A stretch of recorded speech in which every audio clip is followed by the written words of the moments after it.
Sick new street signs just popped up overnight in Minnesota where Muslim cop killed white woman.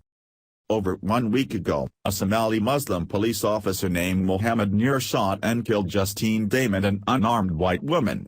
The shooting has left the country puzzled as to why a supposedly trained police officer would shoot someone who was not an obvious threat. The answers started to become clear as Nur's background was revealed to the public, but so much is left unanswered. Now, to make matters worse, disgusting street signs have begun to pop up all over where Damon's was shot, and no one knows where they came from.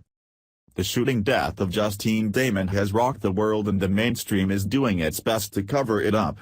On top of that, liberal politicians have continued to push the dangerous rhetoric that accepting tons of Muslim migrants are safe, and the religion of Islam is peaceful. However, all those talking points do not erase the truth about Officer Mohammed Nur and how he became a police officer. It was discovered that Nur was placed into an accelerated program that fast-tracked him into becoming an officer sooner. This program was initiated by Minneapolis Liberal Mayor Betsy Hodges, who said that police departments needed to prioritize the hiring of Somali Muslims over qualified candidates. Of course, this is utter lunacy considering that more than 22 men have left the community in order to join the jihad in Syria, including ISIS. Instead of Nur being honest about his actions that left the family devastated, he made a sickening excuse to why he shot Damon.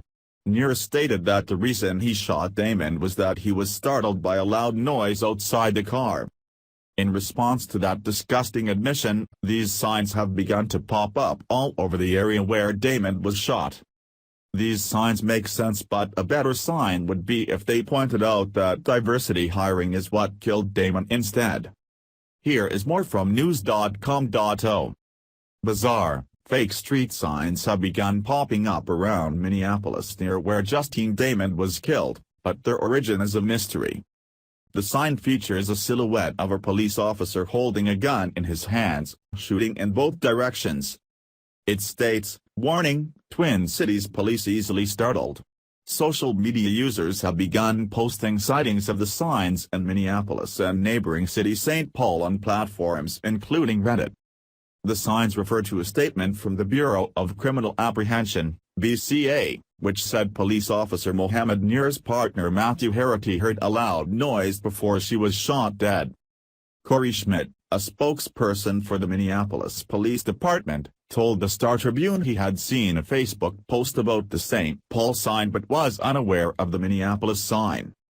The cop who shot dead Aussie life coach Justine Damon was fast-tracked into the force under a controversial scheme to meet a shortage of police in Minneapolis.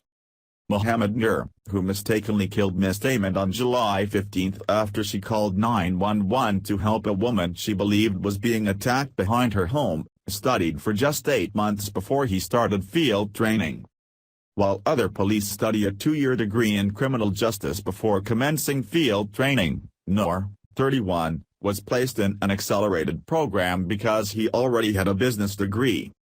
Nur's killing of Miss Damon, 40, from Manly, has cast an international spotlight on the Midwest city, which has been rocked by 3 controversial cop killings in less than 2 years.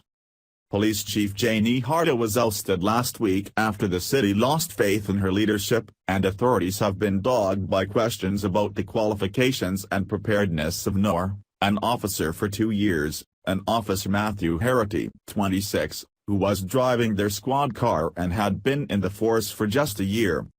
Critics claim the cadet training program from which Nur graduated doesn't offer broad enough experience, with one saying it's all tactics and no strategy. Criminologist James Densley said it was rigorous, no doubt, but it is also an immersive paramilitary experience, taught by practitioner faculty without advanced degrees, and I suspect it leaves students with a limited view of the profession. These signs are obviously drawing attention to a very important issue, and the citizens should be demanding better policies. In fact, Minneapolis citizens should push for police officers to be hired and fired only on the basis of merit, not because they're Somali or Muslim or member of any other so-called privileged victim class. But, let's be honest, there should be no such thing as special privileges for anyone to begin with. In America, you make it based on your hard work and dedication, not because of your race or sexuality. This country was founded on freedom so that everyone from all walks of life could make it if they had the desire to. Maybe once we concentrate on our foundation, this sort of lunacy will end, and we can get back to making America great again. Thanks for watching. Please subscribe Breaking News 365 channel. Goodbye and see you again.